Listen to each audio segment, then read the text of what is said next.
And when it was determined that we should sail into Italy, they delivered Paul and certain other prisoners unto one named Julius, a centurion of Augustus' band. And entering into a ship of Adramyttium, we launched, meaning to sail by the coast of Asia, one Aristarchus, a Macedonian of Thessalonica, being with us. And the next day we touched at Sidon, and Julius courteously entreated Paul, and gave him liberty to go into his friends to refresh himself.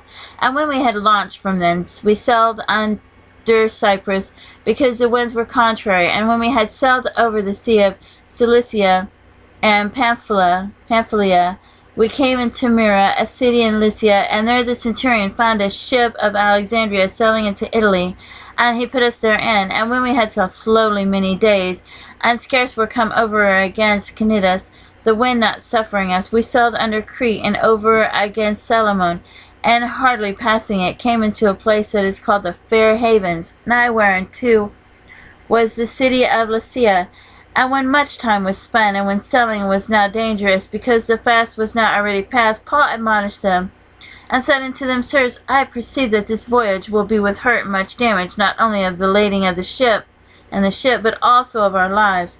Nevertheless, the centurion believed the master and the owner of the ship more than those things which were spoken by Paul. And because the haven was not commodious to winter in, the more part advised to part thence also, if by any means they might attain to Phoenicia, and there to winter, which is an haven in Crete, and lieth toward the southwest and northwest. And when the south wind blew softly, supposing that it had obtained their purpose, loosing thence, they sailed close by Crete. And not long after arose against it a tempestuous wind, called Euroclydon. And when the ship was caught and could not bear up that wind, we let her drive, and running under a certain island which is called Clauda, we had much work to come by the boat, which when they had taken up, they used helps, undergirding the ship, and fearing lest they should fall into quicksand, strike sail, and so were driven. And we being exceedingly tossed with a tempest, the next day they lightened the ship, and the third day we cast out with our own hands the tackling of the ship. And when neither sun nor stars in many days appeared, and no small tempest lay on us, our hope that we should be saved was then taken away. But after long abstinence, Paul stood forth in the midst of them, and said, Sirs, ye should have hearkened unto me, and not have loosed from Crete, and to have gained this harm and loss. And now I exhort you to be of good cheer, for there shall be no loss of any man's life among you, but of the ship. For there stood by me this night the angel of God, whose I am, and whom I serve, saying, Fear not, Paul, thou must be brought before Caesar, and lo, God hath given thee all them that sail with thee.